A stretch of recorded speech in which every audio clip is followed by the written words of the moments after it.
Here in Alabama, we are tough on crime, buddy. At least that's what the people in positions of prosecutorial power like to put out there about themselves. But the reality is there's a lot of people in prison who are going to get out, and this is a public safety issue. So what is our government doing to prepare and equip those people to re-enter society? We have an incredible culture here in the state of Alabama, but our politics and public policy don't reflect the people of Alabama. Media drives culture. Culture is what drives politics and public policy. Welcome, everyone, to 1819 News, the podcast. I'm Bryan Dawson, CEO of 1819 News and host of this here podcast, where we're in pursuit of a free and flourishing Alabama every single week. Well, that word free has a little bit different connotation today, as I'm bringing on Cam Ward, who is the director of Alabama Bureau of Pardons and Parole. With my background, it should be an interesting conversation. Bringing him on, I want to introduce him to you, the audience. I want to introduce him to you, hear a little bit about him, get to know him if you don't know him already. And then we're going to be talking about the PrEP Center. What is the PrEP Center? It's Parole Reentry Program. We know that we have a prison problem in Alabama, and we're going to dive into that.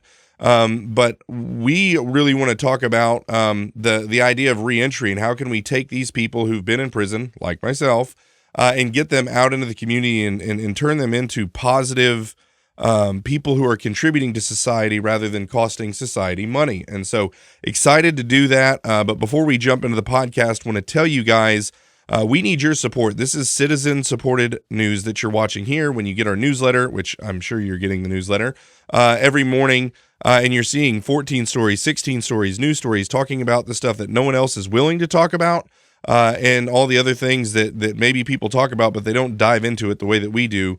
It's not possible without your support. So please become a member of 1819 News today. Go to the website, 1819news.com. Up at the top, there's a button that says Become a Member. Click that. Membership start as little as $5 a month, though we'd love for you to give us more. And with that, you get access to special behind-the-scenes content that we often record. You get merch like this cool hat right here that you can see. Yeah, it's the greatest hat known to man. But more than cool merch, more than behind-the-scenes content, you get to be the citizen in citizen-supported journalism. So please go do that now. All right. Director of Alabama Bureau of Pardons and Parole, Cam Ward, joining us now. Thank you so much for taking the time to join us. Thanks for having me on, Brian. I'm glad to be here. Yes, and we've had a few interactions in my time here and your time there, and I really appreciate the heart that you have of having a tough on crime outlook that undergirds everything that's going on, but also understanding that there's humans that are in prison, and the best thing that we can do for them and also for the state, and that's where I think it matters. It's not just for them. It's like, no, really the best thing for everybody. It's a win-win situation, is to prepare the people who are able to get out, prepare them for reentry. And so we had lunch, had a great conversation talking about all of those things.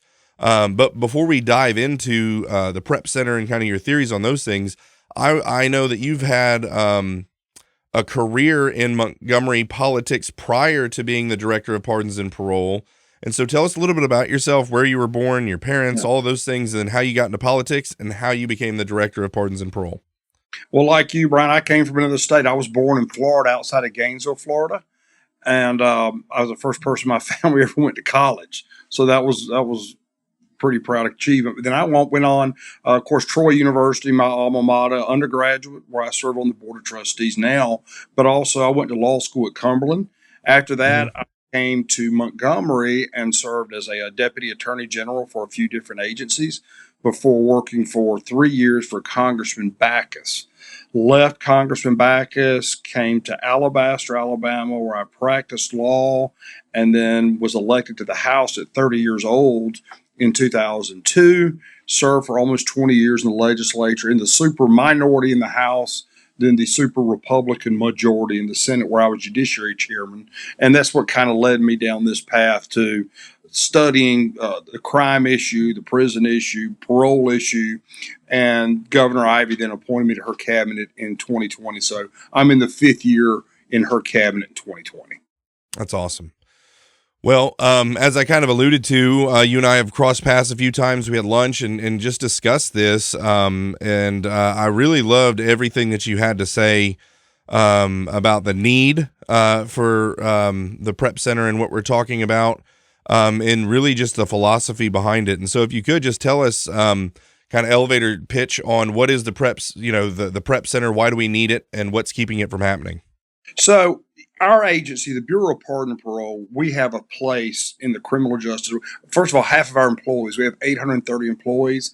Over 400 are law enforcement, APOS certified officers. They have arrest powers, carry firearms, badges, just what you expect out of law enforcement. So we're kind of a carrot and stick agency in that the stick is there's certain people who go to prison who honestly should stay in prison. I mean, they're just bad apples. We know this. Yep. But we also have a carrot approach, and that is we supervise about 44,500 people on probation and parole in Alabama right now. So the stick is if you do wrong and commit crimes, you're going to go to prison. But we're going to give you carrots too, because roughly 54 to 55% of everyone who leaves the prison system today or is on probation has either a drug addiction or they have a mental health addiction, and most of the times it's both. And so if you don't address those problems, they're going to come right back in. And that tends to be the highest recidivism rate. Now, let me say this real quick. The reason PrEP is so important, and while I'm going to dive into it, is recidivism is our biggest job. And that means within 3 years of getting convicted of a crime, did I go back and commit a new crime? And so my goal as director is how do we cut that number to under 15% by the end of this decade? Currently, Alabama has a 29% recidivism rate, marking us as we're actually now lower than most of our southeastern neighbors, South Carolina and Florida excluded, but we're below the rest of them. So what do? Well, when I came into office, one of the things we did, we established a prep center. It's a Perry County center. It's an older prison that was never being used. So we bought it and started using it. And I will say this, and it's been successful beyond my wildest dreams. And that is, one, we do job training. So we have Ingram State Technical College. We provide 15 different job training programs out there. We also, ironically, have 15 private sector partners that are wanting to hire these people who are formerly incarcerated because they need skilled manufacturing jobs that they can't find right now in the regular workforce. Other thing we do is we provide mental health treatment depending on your needs, also drug treatment based upon your needs. The beauty of this program, it's a 90-day program. It can be extended to 120, but the beauty has been this. In 2.5 years, we've had over 450 people graduate. In those 2.5 years, we have yet to have a single person graduate, go back and commit a crime. And that's public safety. It's public safety. I mean, it's our number one job is to make sure the public is safe. Those kind of programming's targeted at the right people, you can greatly reduce crime. And so I feel like that's been the benefit and the beauty. And it's everything, Bryan, from we're creating welders, bricklayers, plumbers, electricians, treeline trimming, which Alabama Power has been such a great partner with, building our program out there to train people to do treeline trimming to cut limbs so they don't break during winter storms. So that kind of stuff, though, partnering with the private sector with the goal of reducing recidivism, but doing it in a targeted manner, I think it's a model we can use going forward that's really going to be successful. Amen. No, it gets me fired up hearing you talk about this because it's very forward thinking. It's solution oriented, and it's ultimately fulfilling your mission of, like you said, this is public safety, right? And so you talk about that. And, I went to prison in the Colorado Department of Corrections. That's where I served my time, 5 years and 2 months. I got out to an intense behavior modification program called Pier 1 in Denver, Colorado, and it was a very interesting program, very challenging program. And I met a couple different electrical firms, but specifically one that I got to know, though I didn't go work for them, but a bunch of my friends did. It was called Wayfield Electric. And so Wayfield Electric is the number one electrical contractor in Colorado. I believe they were. I think that's right. But in Colorado, huge electrical contracting firm. And they did not want to hire illegal aliens, right? And so they had all their competitors were hiring illegal aliens. Denver's a sanctuary city, right? Colorado's very, very large illegal immigrant population there.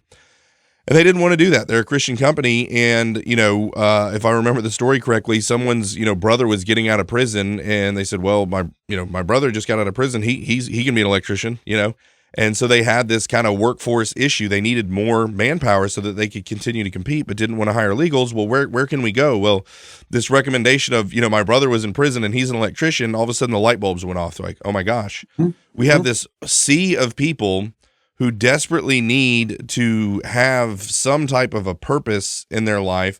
And so what they did is they used Peer 1. So and Peer 1 was an intense behavior modification program, therapeutic community, and it operated as a halfway house. And so when you were in prison, you would get out, you're still property of the state, you're still an inmate, you could get paroled there or paroled while you were there, but when you're in the halfway house, you're still an inmate. Yeah. But through that system, you're there, and you go 6 months through treatment, and then after the 6 months of treatment, you go get a job. And so what they did is they used that 6 months of treatment to figure out, they would ask the people at Peer 1, who are your guys that you think deserve to have a career, like not a job, but an actual career? Like who are kind of your stars, if you will? And they would say, well, this guy, this guy, this guy, this guy. And then they would talk to him and say, look, we're going to pay you $65,000 a year to be an electrician. We're going to send you to school on Tuesdays and Thursday nights to get your journeyman. When you get your journeyman, you're going to make $100,000 a year after, 2 years or 4 years or whatever it was to get their journeyman. And what's happening there, and I think this is imperative, specifically with men who are incarcerated, you're giving that person the ability to provide as a man, okay, and have a real career. And one of the things, it's the way that God made humans, and specifically men, is that we are providers and we are protectors.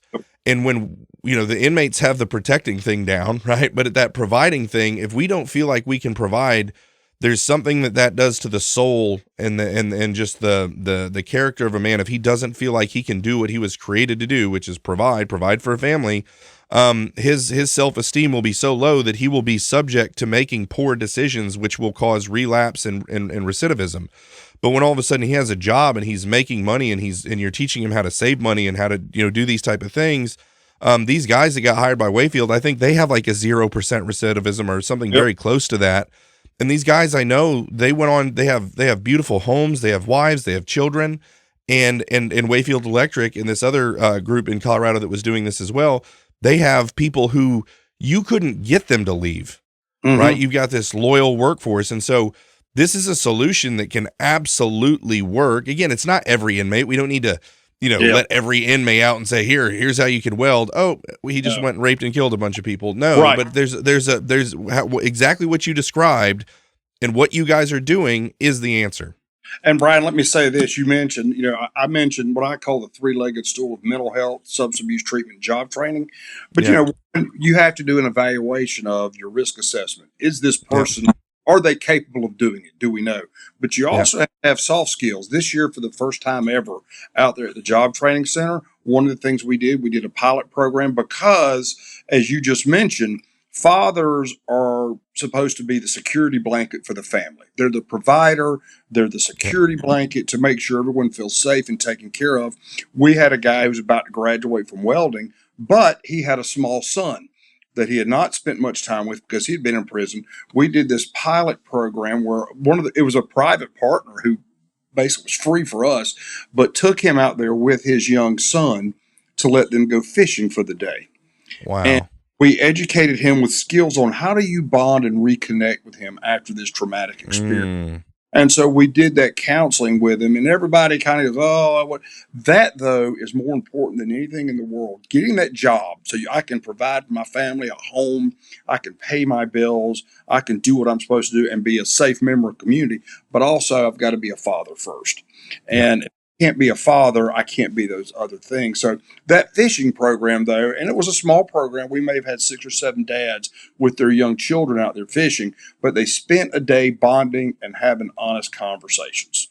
And every bit as important to public safety. I know some people, they don't like to hear that, but criminal justice is a complicated subject. And as there's a lot of people who have easy solutions, more times than not, there's probably 20 solutions that sometimes get mixed together as opposed to one simple solution. But we had that same conversation the other day about these fathers, and they will be better fathers and better men in their families' lives because of that. If you're running a ministry or you own a business, my guess is that you've been thinking about starting a podcast for a while now, but for various reasons it hasn't happened yet. Send me an email. I need to personally connect you with Yonder Child Media. They built this studio in 2 days and tackle all of the production. I just come in, start talking, and leave. It's that easy. They do everything else. Whether you want to record at your business or a home office like they just built for me, you come in, start talking, and Yonder Child will do everything else. Send me an email. That's going to be Bryan, Bryan.Dawson, Dawson at 1819news.com, and I'd be happy to personally connect you. And you think about who goes to prison. People who have dads in prison go to prison. There's a lot of people other than that go to prison. So you're keeping that guy from going back, and then you're helping him love his son in a way that he won't be an offender, right? And so a leader in his household. He's going to be the father of the household and lead that child in a way that his son, daughter, don't do what I did. Don't follow a different path, and here's how you do that. Yep. No, I think that's incredible, man. This is it's very encouraging, and I think, criminal justice reform has been such a partisan issue for so long. It was, Republicans lock them up, throw away the key. The left is like, let them all out. It's like, can we not maybe find somewhere in between those two that might work? You got a kind of Goldilocks approach to it. Yeah. First of all, and there's certain people, and I go to the recent Bibb County child trafficking. Just kill them. I think my opinion. Representative Simpson's right. I mean, yes, absolutely. Who can argue? No one can argue. No one with a right mind can argue with that. Yeah. And the population out there that unfortunately can never be rehabilitated. There's just no way. The population I look at is that 95% that eventually come out. And the ones that really worry me the most of recidivating are the ones who have a drug addiction that never got solved in prison, or a mental health issue that never got resolved there. They started off stealing, then they went to robbing the convenience store, then they went to burglarizing houses. That's the person who, if you can intervene on the drug addiction or the mental health issue, get them on their feet, that's much less likely to go back. That person is much less likely to go back and commit a crime again. And that's the population I'm looking at. Yeah.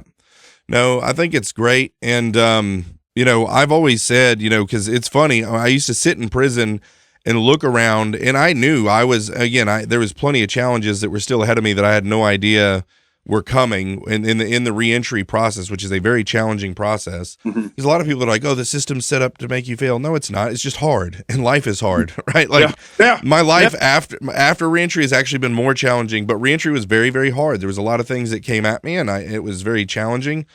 But I knew that I was going to get out and that I was going to do well, and I had made up my mind, and I did my time in such a way that, taking vocational classes and everything I could in the prison, to where I knew I was going to be successful. And so I really started like jotting down notes and thinking about like how prison could be done better and what kind of reentry and all this kind of stuff that you guys are actually doing. So I think it's really cool. But there's basic things like people don't even know how to brush their teeth and like wash their feet and stuff, like basic hygiene that you would think that people, and when people have poor hygiene, they don't have self-confidence. When they don't have self-confidence, they do behavior that's not respectable, which would then include doing drugs and stealing, right? So there's all kinds of stuff that's going on, and I think it's great that you're addressing these issues. They don't know how to do a job interview. I'll give you a great example. We've had several. If you've been in there 20 years, they don't know how to use a cell phone. So we do a lot of soft skills too, saying, hey, this is how cell phone works. And by the way, when you go in and interview for a job, you need to be dressed like this. You just said it, deodorant, brushing your teeth. We actually provide, I donated a bunch yesterday, actually. We have clothes closets. So we provide you with suits. It's free. We donate, people from the private sector donate. We give away free suits. No cost to the state, but it puts these people in clothes. One, it gives them an esteem to, hey, I can walk in and get a job. But two, it's a better chance of them succeeding with those soft skills. I know everyone says, oh, the heck with them. That's an easy line to use until you realize, like Bryan, you went through, reentry. If the entire world said, the heck with them, I don't want to fool with it, you're guaranteed to go back and do something wrong. And I think we all agree, public safety being first and foremost. What do we do to protect the public? Let's make sure we get these people in the right spots. And with the private sector being so willing to hire people, begging me, can we want to hire more people? I think this is a golden opportunity, one, to help the labor workforce shortage, but two, make sure people don't commit crime again. It's a no-brainer to me. Yeah. How much, what is the balance, if any? I'm not 100% sure. So, genuine curiosity. How much in prison is prep, or is prep all out of prison, or like where is it in the transition, like from inmate to halfway house inmate to parole? Like where is that in the? Okay. So the way this works is we have what's called IPOs. These are institutional parole officers. They either interview someone who's being put on probation, which, by the way, probationers represent about 80% of my supervision population. I figured. Parolees are about 10%, if that. And what happens is, though, we go into the prisons and say, what programming have you done? And we basically compile a file on what all you've done or haven't done. And then we use that to determine what your programming is when you come out, or if you're on probation. Maybe you only have a third grade reading level, you don't have a GED. Well, we got to get you a GED, because you got to be able to read and write before you can do these job skills. So we do it on a case by case basis. Okay. And the reason I'm asking, so like when I was in prison, I got my GED. Mm-hmm. I got my GED. I started to take some college classes that were paid for. I never did get a degree, but I took some classes. Then I took computer information systems. Then I took graphic design and printing technologies. And so while I was actually in prison, I was taking vocational training. Mm-hmm. And what Colorado never worked out was the private partnerships that you're talking about. And it seems like there could be like a, while you're in prison, you're getting prepared, and then like a handoff to the private sector when they get out. So one thing we did this past session, this has been a passion of mine for several years now. We got a bill passed that says you cannot be a board or a commission cannot arbitrarily deny you a license just because you've been to prison for any reason. Now, if a healthcare worker or a nursing home, obviously a sex offender, you can't come work for us. Or if I committed financial crimes, I can't go work for a bank. But we had situations where unelected commissions in this state were saying, well, you've been to prison for any reason, we can automatically deny you. But we were doing these programs inside the prison, and they were handing them off to us in pardon parole. They were completing their program with us to get their certificate, only be denied by a licensure board, unelected, because they just didn't want to fool with it. And so we got that changed and said, you can't do that anymore. Let's let private sector companies decide who they want to hire and not hire. And I am not in favor of anybody being forced to hire anybody. And I think the record should be transparent to the company of what they did, what they didn't do, good, bad, and ugly, and let the private sector decide as opposed to some unelected bureaucratic board. Yep. And when you give the private sector the ability to do that and the freedom to do that, I mean, every opportunity I got, I was very transparent. Told people, hey, this is my story. And, my big break was a gentleman by the name of Lee Habib, who hired me. And this is a guy that created Laura Ingram's radio show, brilliant media mogul. I shared my testimony with him and his wife at this diner in Oxford, Mississippi, thinking that he's never going to hire me after this. And they had tears in their eyes. And he looks at me and he said, Bryan, you're the exact person I want working at my company. And so if there's a license required in that situation and he wanted to hire me, but I didn't have the right license because I was arbitrarily denied that license because of prison time, that would have been catastrophic for my trajectory in my career. I wouldn't be sitting here. I just don't think unelected government officials, that's silly. That shouldn't happen. I mean, let the private sector decide. And I will say the biggest part of our success has been groups like Manufacture Alabama, who bought in and helped us pass that bill. We had private sector companies saying, we really want to hire some of these folks, but government barriers being put in place. That's counterproductive and silly. Yeah. And it's an interesting thing because, you got these contracting firms that are hiring all these illegal aliens, which again, I mean, call me racist, call me whatever. I've been around illegal aliens before. Okay. Some of them are the greatest family men, wonderful people you ever meet. Some of them are drug addict rapists. Like it's a mixed bag that you're doing there. And so you don't know who these people are. They may have been in prison in Mexico and you don't know, but you're hiring them But, why not try and, create some type of a situation where you can take people who actually are citizens, who had a bad upbringing or whatever, and give them an opportunity. And I want to be super clear. Like, I may sound like I'm being soft or this or that, or because of my experience. Like and I've said this repeatedly on my show, just like you said with the Bibb County people and other people, I support killing more people after a fair trial who've committed severe, heinous crimes. I believe capital punishment is just and biblical. I've said that often. And if you could section the prison in such a way for people who need to, death penalty, make it swift and more frequent.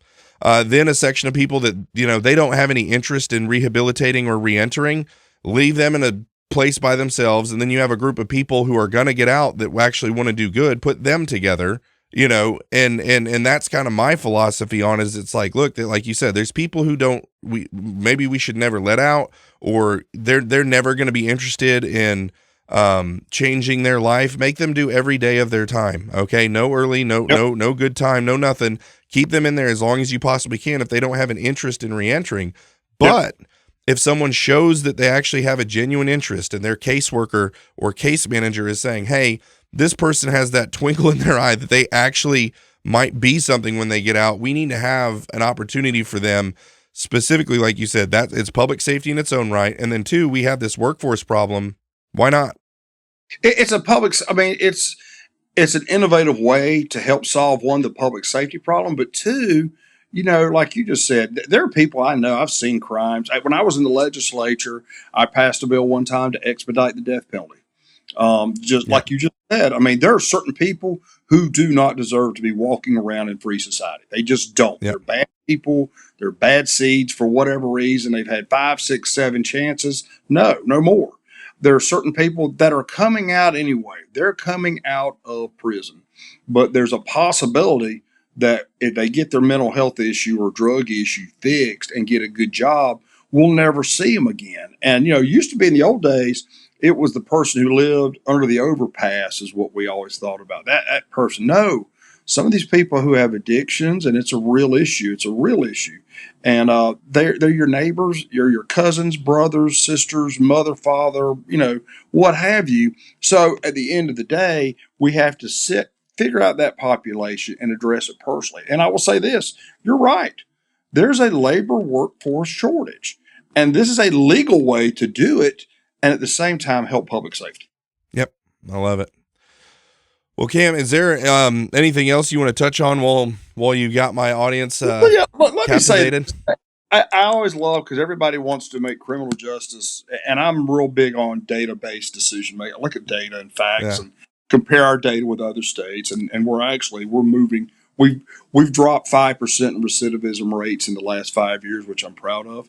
But I will say this: but the data is great. But here's the story I like to. I spoke about this in a cabinet meeting, and it's this: I pull up at a gas station one night, Brian. I pull up. It's about 8:00 at night, coming home from work, and I'm pumping my car full of gas. And all of a sudden, this guy comes around the corner, and my stigma automatically said, "I have no cash. Sorry, I don't have any cash." He didn't want cash. I look over and he's in his car, a little beat up car, but he's in there and his little son's in there. And he says, "Sir, my father is in the hospital, UAB, he's dying of cancer. He won't live long. I've been in prison. My son has never met his grandfather. I'm trying to take him to Birmingham tonight. We're in Montgomery. And I just want a tank of gas. I don't want cash. I just want a tank of gas." We start talking. I'm pumping and giving him some gas. And he tells me a story that he's on parole. He had been at our prep center, and he had gotten a degree in welding, and he was finishing out his drug treatment. And so he finds out who I am. He goes, "Oh gosh, I'm sorry." I said, No, you're good with me. He goes, "I'll pay you back. I said, "Don't pay me back. Here's what you pay me back. Get that job, succeed, and do well. Be clean, okay?" Forgot about it. 6 months later, $85,000 a year. He's a welder with his own home, with his son and his wife and his family in Mobile, Alabama. Man. And he's never going back. And I tell everybody that story to say there are people out there that we can help, and there are people out there that can make public safety good. At the same time, they're going to be productive members of society. And in my opinion, it's the Christian thing to do. Could not agree with you more. That's amazing. Man, I got choked up hearing that story, man. I've seen it with my own eyes, not that story, but so many like it. It's real. Yeah. It's real. And honestly, it makes me love my job because that's real stuff. I mean, we have a lot of debates and good political debates, but when I see that, I go, wow, that's the real deal. That's amazing. Well, good stuff. Is there anything anybody can do to support the effort? Or, I mean, it sounds like you guys are pretty far along down the line. Is there donations? Dialogue. Is there anything? No, dialogue? Just the dialogue. I mean, we already have the private sector's bought in. They're helping. They're working with these folks.